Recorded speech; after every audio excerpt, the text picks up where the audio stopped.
Hello students, आज की हम इस वीडियो में एरे के बारे में पढ़ते हैं। तो पहले हम एक बार इस प्रोग्राम को पढ़ लेते हैं और फिर हम इसे समझते हैं। Okay students, integer array 10, integer i, CLR function for I is equal to 0, I less than 10, I is equal to I plus 1, printf, enter marks, scanf, %d, address of array I, printf, // the elements of array are. For I is equal to 0, I less than 10, I is equal to I plus 1. printf / marks is equal to %d, array I. get ch return 0. तो students, पहले में हम एक नया programme open करते हैं और फिर मैं उसमें आपको थोड़ा सा कुछ बताता हूँ। ठीक है, देखिए स्टूडेंट्स, जब भी कभी हम यहाँ पर ये टाइप करते हैं इंटीजर x, तो इसका मतलब ये होता है x एक ऐसा वेरिएबल है जिसमें हम कोई भी नंबर स्टोर कर सकते हैं। तो मान लीजिए मैंने यहाँ पे x में 23 स्टोर कर दिया। अगर हम यूज़र से इनपुट कराना चाहते हैं तो कुछ हम इस तरीके से लिखते हैं, ठीक है ना। यहाँ पर हम इस तरह से टाइप करते हैं कि scanf, %d, address of x। तो यानी कि जो नंबर हम भरेंगे वो x में स्टोर हो जाएगा। या तो हम पहले से ही कोई नंबर स्टोर करा सकते हैं या यूजर से इनपुट करा सकते हैं। ओके स्टूडेंट्स, चलिए अब हमने यहाँ पर टाइप किया इस बार इंटीजर x10। तो इसका मतलब ये है x एक ऐसा वेरिएबल है जिसके अंदर 10 बॉक्स है। ओके स्टूडेंट्स, और वो जो 10 बॉक्स होते हैं वो 0 से लेके 9 तक होते हैं। तो ये बात तो आपको खैर पता ही है पहले से। अगर हमने यहाँ पर टाइप किया 20, तो उसके अंदर 20 बॉक्स हैं 0 से लेके 19 तक। ओके स्टूडेंट्स, चलिए अब हमने यहाँ पर एक वेरिएबल और लिया इंटीजर a। आप कुछ भी ले सकते हैं। अब मुझे जब 23 स्टोर कराना है तो ये भी बताना होगा कि किस बॉक्स में स्टोर होएगा वो। अब हमने यहाँ लिखा है a इक्वल टू 2। अब हमें जब 23 स्टोर कराना है तो हम इस तरीके से टाइप करेंगे, इस तरीके से। स्टूडेंट्स, अब इसका मतलब ये है कि जो 23 है x के 2 वाले बॉक्स में है।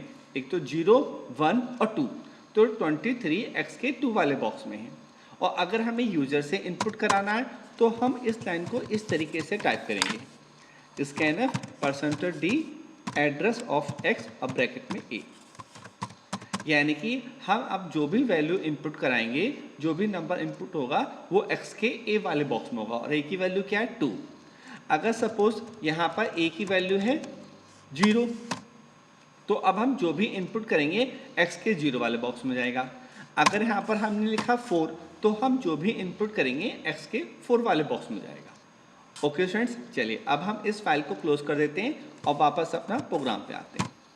तो अब हम यहाँ पर आते हैं। देखिए यहाँ पे लिखा है इंटीजर एरे 10।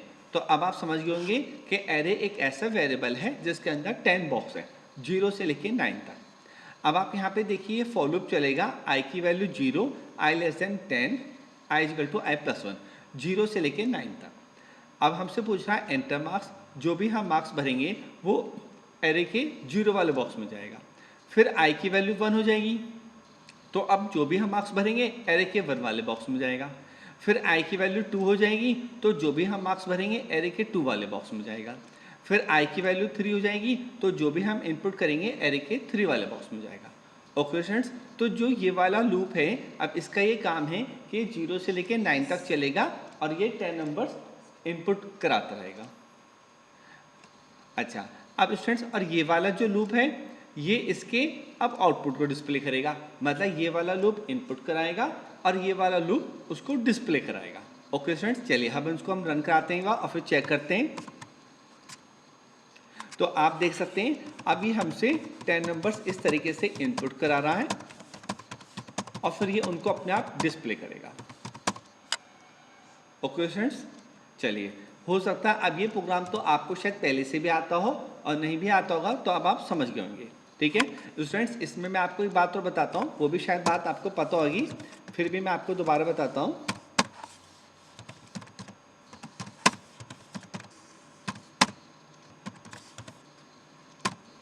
तो जब हम कभी i equal to i plus 1 लिखते हैं तो उसकी जगह हम i प्लस इक्वल टू 1 लिख सकते हैं, i प्लस प्लस और प्लस प्लस i। तो इन चारों का मतलब एक ही होता है, आप इनमें से कुछ भी लिख सकते हैं। ओके स्टूडेंट्स, और जो ये आई प्लस प्लस होता है इसको हम बोलते हैं पोस्ट इंक्रीमेंट। ओके स्टूडेंट्स, और जो ये वाला होता है प्लस प्लस आई, इसको हम बोलते हैं प्री इंक्रीमेंट। ओके स्टूडेंट्स, तो आपको बात ये पता होनी चाहिए, आप इनमें से कुछ भी लिखते हैं तो इनका मतलब ये होता है 1 ऐड करना। हालांकि आई प्लस प्लस और प्लस प्लस आई में थोड़ा सा डिफरेंस होता है, जो कि हम आगे चल के समझेंगे। तो अब हम इसको डिलीट कर देते हैं। अब ये बात मैंने आपको इसलिए बताई थी क्योंकि जब कभी अगर हम कहीं पर और भी प्रोग्राम बना देखें तो हो सकता है यहाँ पर आई प्लस प्लस लिखा हो, तो आप इस बात से कंफ्यूज ना हो, क्योंकि I equal to I plus one और आई प्लस प्लस ये एक ही बात होती है। अब भी हमारे इस प्रोग्राम का वही आउटपुट रहेगा। चलिए हम इसको रन करा के चेक कर लेते हैं।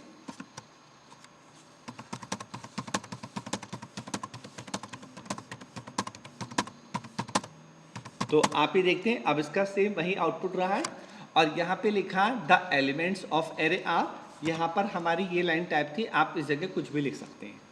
ओके स्टूडेंट्स, चलिए अब हम नेक्स्ट प्रोग्राम ओपन करते हैं।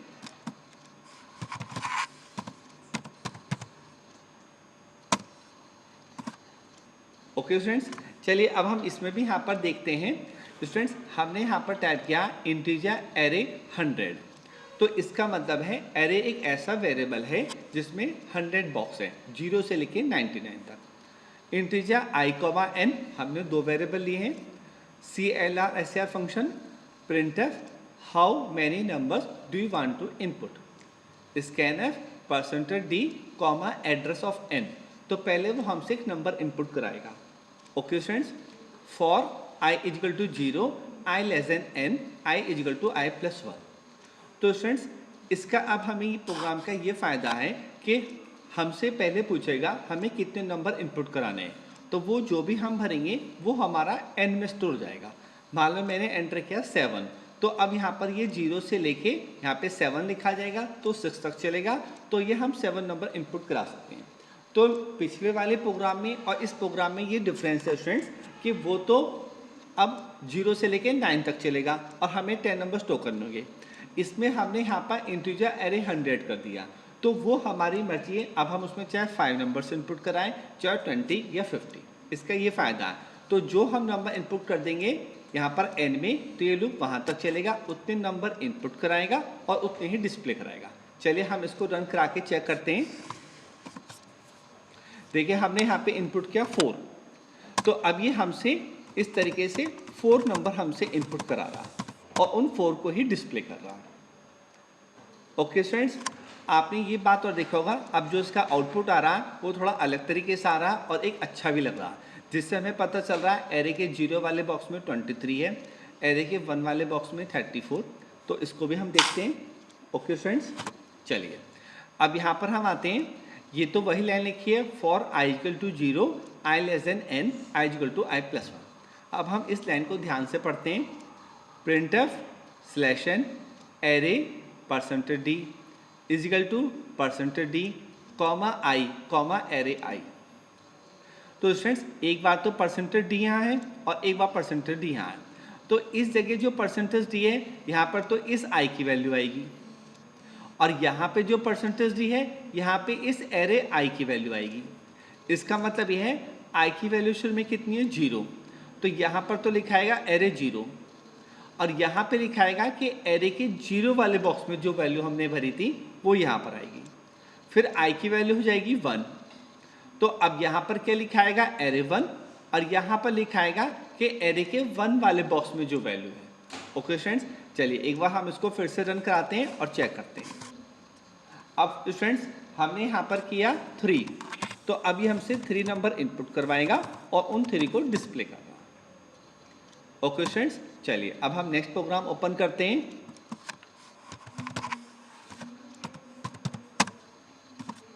चलिए स्टूडेंट्स, एक बार हम इस प्रोग्राम को पढ़ते हैं, समझते हैं। Integer array 100, integer i n s equal to 0, CLR SCR function, printf how many numbers do you want to input, scanf percentage d comma address of n, for i equal to 0, i less than n, i equal to i plus 1। तो ये तो अभी तक उतना ही है कि हमसे पूछेगा आपको कितने नंबर इनपुट करने हैं एरे में। मैंने यहाँ पे कर दिया 10, तो वो हमसे 10 नंबर इनपुट कराएगा। हमने कर दिया 5, तो 5 नंबर इनपुट कराएगा। ओके स्टूडेंट्स, चलिए अब हम आगे देखते हैं। यहाँ पर printf slash n the elements of array are for i equal to 0, i less than n, i equal to i plus 1। printf slash n array percentage d equal to percentage d comma i comma array i। अब हम इस line को ध्यान से पढ़ते हैं, s equal to s plus array i। तो students एक बार हम इसको रन करा लेते हैं और तब मैं आपको उसको समझाता हूँ। यहाँ पे हमने इसको रन कराया, हमसे पूछा आप कितने नंबर इनपुट करना चाहते हैं, हमने किया 4। अब ये यहाँ पे हमसे 4 नंबर इनपुट करा रहा है। तो जब स्टूडेंट्स हम ये 4 नंबर इनपुट कर रहे हैं तो अब ये हमें इन सब का सम डिस्प्ले करेगा। ठीक है, देखिए मैं एंटर करता हूँ, यहाँ पे इनका सम आ गया। ओके स्टूडेंट्स, तो इस प्रोग्राम का ये काम था कि हमने एरे के अंदर जितने एलिमेंट्स, जितने नंबर इनपुट किए हैं उन सब का ये सम डिस्प्ले करेगा। ओके स्टूडेंट्स, चलिए हम एक बार इस लाइन को फिर से पढ़ते हैं, s equal to s plus array i। चलिए तो समझते हैं कैसे इसने सम किया। आप ये देखते हैं यहाँ पर हमने एक s वेरिएबल लिया था जिसकी वैल्यू शुरू में 0 थी। ओके स्टूडेंट्स, तो यहाँ पर तो 0 लिखाएगा। अब ये हमारा लूप चलेगा, तो आप देखते हैं i की वैल्यू सबसे पहले 0 है, तो यहाँ पर लिखाएगा एरे 0, यानी कि एरे के 0 वाले बॉक्स में मान लीजिए हमने 4 एंटर किया था, तो s की वैल्यू तो शुरू में 0 थी और एरे के 0 वाले बॉक्स में हमने क्या किया, 0 वाले बॉक्स में मान लीजिए हमने 4 एंटर किया था। चलिए हम इसे यहाँ पर टाइप करके समझते हैं, s इजकल टू s की वैल्यू शुरू में 0 है और प्लस एरे के 0 वाले बॉक्स में हमने 4 एंटर किया था, 4 सपोज। तो अब s की वैल्यू कितनी हो चुकी है, 4। तो अब हमें ध्यान रखना s की वैल्यू हो चुकी है 4। ओके स्टूडेंट्स, चलिए अब वो दोबारा फिर आगे बढ़ेगा। अब s इजकल टू s, अब s की वैल्यू 4 हो चुकी है, प्लस एरे के 1 वाले बॉक्स में मान लीजिए हमने इनपुट किया था 3, 1 वाले बॉक्स में, तो यहाँ पे 3 हो गया, तो 4 प्लस 3 कितना हो जाएगा, 7। चलिए फिर आगे चलते हैं, s इजकल टू, फिर यहाँ पर s की वैल्यू अब 7 हो चुकी है, प्लस अब एरे के यहाँ पे पहले 0 वाले बॉक्स की वैल्यू आई, फिर 1 वाले की, फिर 2 वाले की। मान लीजिए हमने 2 वाले बॉक्स में 5 एंटर किया था। ओके स्टूडेंट्स, तो इनका सम हो गया 12। एक बार फिर बढ़ते हैं, s इजकल टू, अब यहाँ पे s की वैल्यू 12 रखी जाएगी, प्लस अब यहाँ पर देखिए ये 0 वाले बॉक्स की वैल्यू थी, 1 वाले की, 2 वाले की और 3 वाले की। अब 3 वाले बॉक्स में हमने बस सपोज भरा था 8, तो अब यहाँ पे हम इसे करते हैं 12 प्लस 8 20। तो ये इस तरीके से स्टूडेंट्स जो भी पहले एरे के 0 वाले बॉक्स की वैल्यू थी वो s में ऐड हो गई, फिर 1 वाले बॉक्स की, फिर 2 वाले बॉक्स की, फिर 3 वाले बॉक्स की और फिर 4 वाले बॉक्स की। मतलब जितने हमने नंबर इनपुट किए थे उन सब का एक एक नंबर s के अंदर ऐड होता चला जाएगा और फिर हम उसको डिस्प्ले करा देंगे। चलिए अब मैं यहाँ से इसको डिलीट कर देते हैं हम। ओके स्टूडेंट्स, और फिर यहाँ पे जब ये पूरा टोटल s में हो गया तो हमने फिर यहाँ पर इसको डिस्प्ले कराया, printf slash n sum equal to percentage d comma s। चलिए अब हम एक बार इसको फिर से चेक करते हैं। देखिए यहाँ पर हमने एंटर किया फॉर 5, तो अब ये हमसे कोई से 5 नंबर इनपुट करेंगे हम, जिनका ये हमें सम डिस्प्ले कर रहा है। ओके स्टूडेंट्स, जब आप इन प्रोग्राम्स को अपने कॉपी में नोट करेंगे कम से कम 2-3 टाइम्स और कंप्यूटर पे प्रैक्टिस करेंगे तब ये आपको और इजीली समझ आएंगे। चलिए अब हम नेक्स्ट प्रोग्राम ओपन करते हैं। चलिए स्टूडेंट्स, इस प्रोग्राम को पढ़ते हैं। Integer array 100, integer i n h equal to 0, CLR SCR function, printf how many numbers do you want to input, scanf percentage d address of n, for i equal to 0, i less than n, i equal to i plus 1, printf enter marks, scanf percentage d comma address of array i, printf slash n the elements of array r for i equal to 0, i less than n, i equal to i plus 1, printf slash n array percentage d equal to percentage d comma i comma array i. If h less than array i, h equal to array i, printf slash n largest number equal to percentage d comma h। चलिए students, हम इसको एक बार पहले run कराते हैं।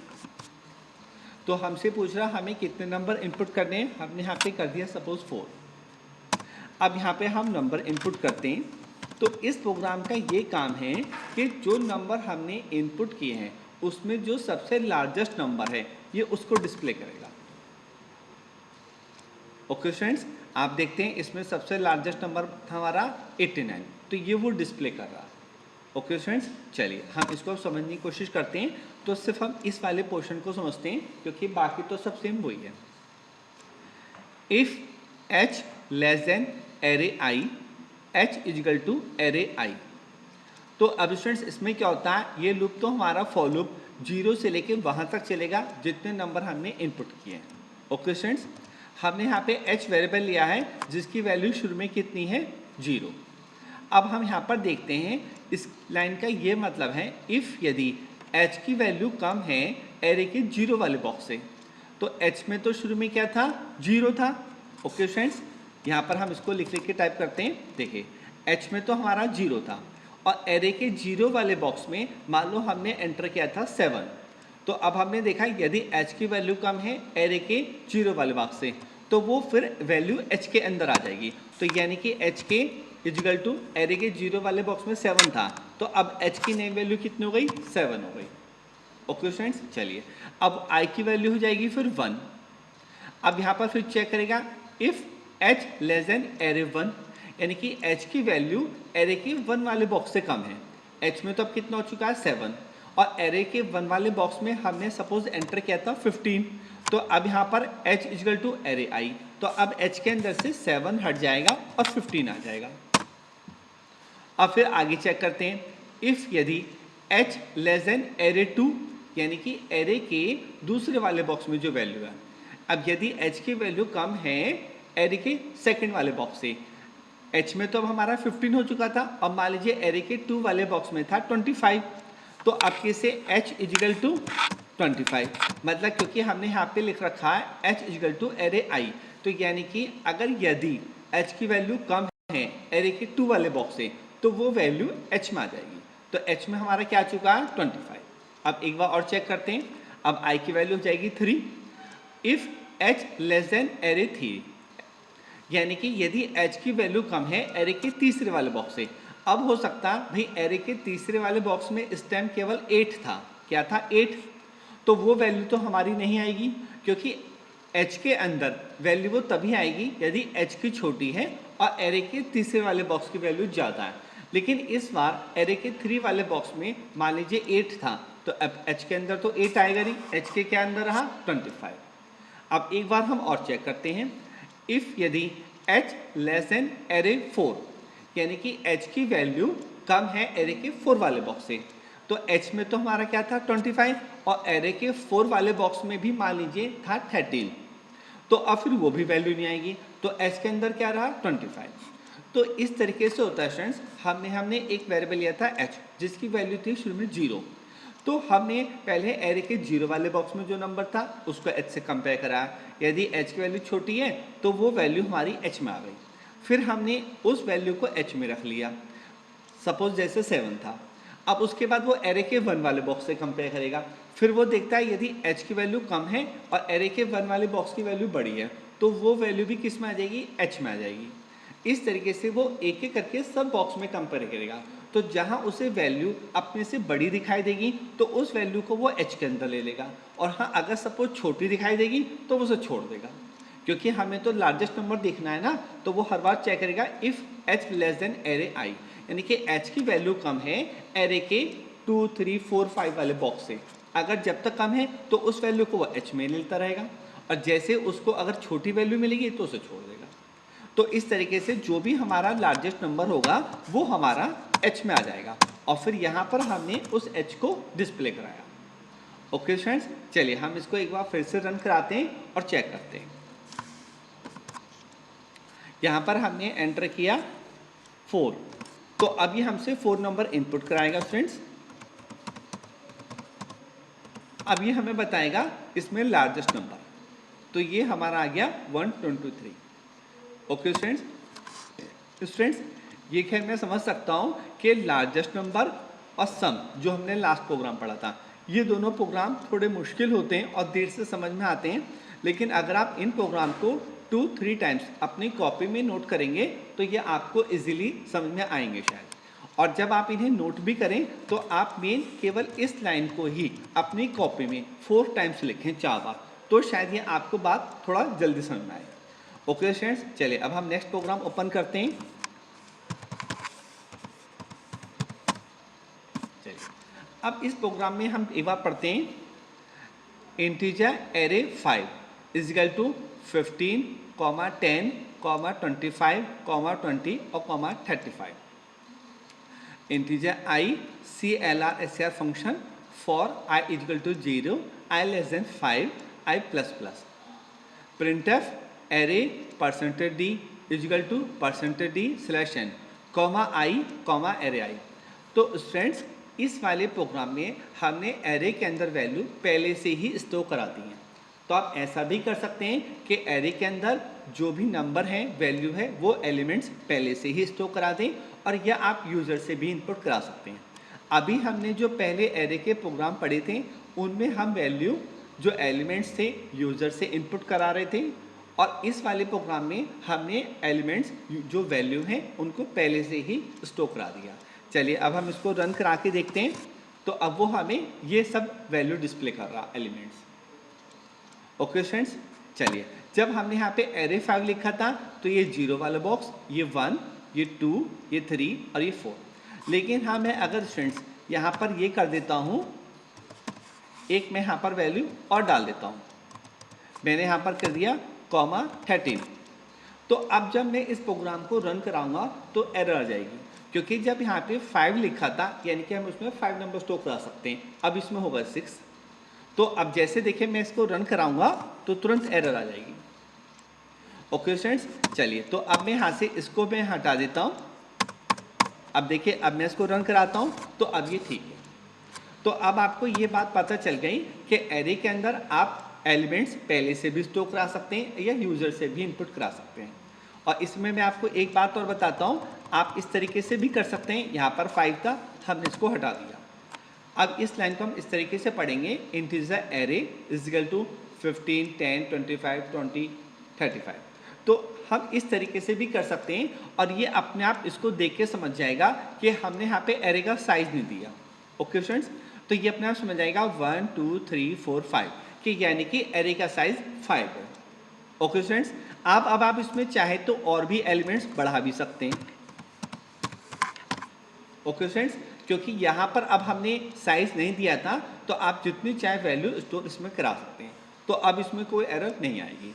अब इसमें हमारे कितने एलिमेंट्स हो चुके हैं, 1, 2, 3, 4, 5, 6, 7, लेकिन वो 0 से लेके 6 तक होते हैं, पर टोटल कितने हैं, 7।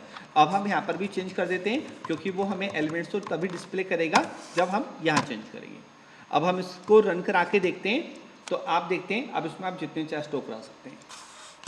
तो आप ये देखते हैं कि या तो आप यहाँ पर इसको टाइप कर ले तो अच्छा रहेगा, और या आप इसको हटा के तो भी कर सकते हैं। ओके स्टूडेंट्स, चलिए अब हम नेक्स्ट प्रोग्राम ओपन करते हैं।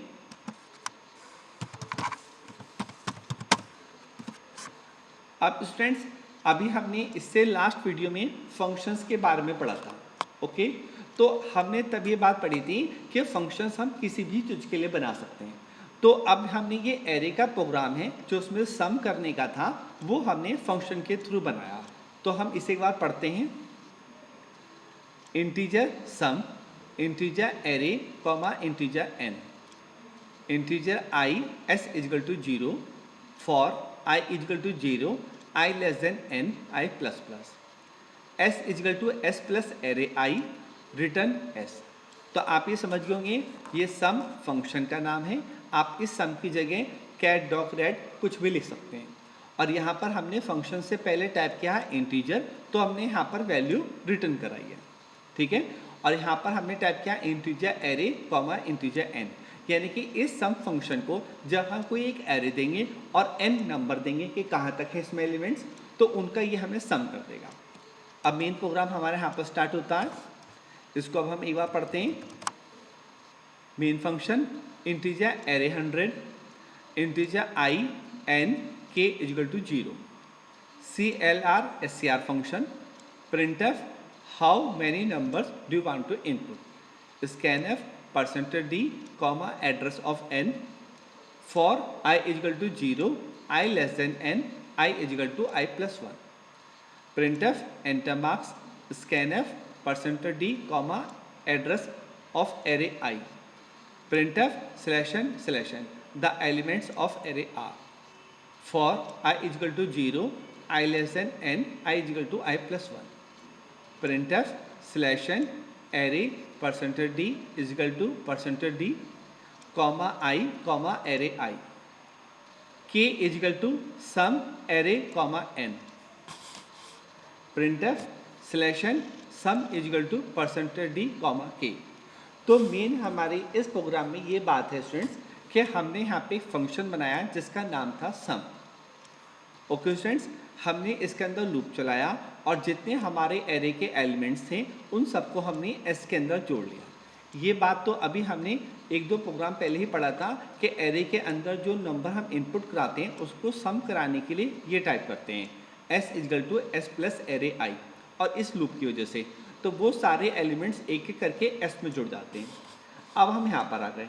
अब यहाँ पर हमने इस फंक्शन को कॉल किया है k equal to sum array i. तो अब ये सम फंक्शन अपने आप समझ जाएगा कि मुझे जो एरे के अंदर एलिमेंट्स दिए हैं उन सब का मुझे क्या करना है और क्या आंसर रिटर्न करना है के अंदर। तो वो हमारा आंसर के अंदर आ जाएगा और फिर यहाँ से हमने के को डिस्प्ले करा दिया। तो अब हम एक बार इसको रन करा के चेक करते हैं। हमसे पूछा कितने नंबर इनपुट करने, हमने कर दिया 5। अब यहाँ पर हम जो 5 नंबर इनपुट करते हैं तो ये हमें उनका सम डिस्प्ले कर रहा है। ओके स्टूडेंट्स, तो स्टूडेंट्स आप ये बात सोच रहे होंगे कि जब हमने सम का प्रोग्राम सिंपल तरीके से पहले किया था तो हमने ऐसा क्यों किया। क्योंकि स्टूडेंट्स कई बार एग्जाम में ये क्वेश्चंस आता है कि आपको एरे में एलिमेंट्स इनपुट कराने हैं, उनका सम डिस्प्ले कराना है। तो जो अभी हमने एक दो प्रोग्राम पहले पढ़ा, लेकिन कई बार ये भी होता है कि उसमें साफ साफ लिखा आता है कि हमें एरे में सम कराने के लिए फंक्शन का बनाना है, उसके लिए फंक्शन बनाना है और फंक्शन के थ्रू इस प्रोग्राम को बनाना है। तो फिर हमें एग्जाम में इस चीज़ को स्पेशली टाइप करना होगा। तो हमें एग्जाम में फिर ये चीज़ हमें टाइप करनी होती है क्योंकि उसमें का लिखा है फंक्शन इस चीज़ के लिए हमें बनाना है या इस प्रोग्राम को फंक्शन के थ्रू बनाना है। ओके स्टूडेंट्स, और अगर उसमें ये बात नहीं लिखी है कि आपको एरे में सम का प्रोग्राम बनाना है, उसके लिए कोई फंक्शन बनाना है, तो फिर आप सिंपल तरीके से कर सकते हैं जो अभी हमने पहले किया था। ओके स्टूडेंट्स, चलिए अब हम नेक्स्ट प्रोग्राम ओपन करते हैं।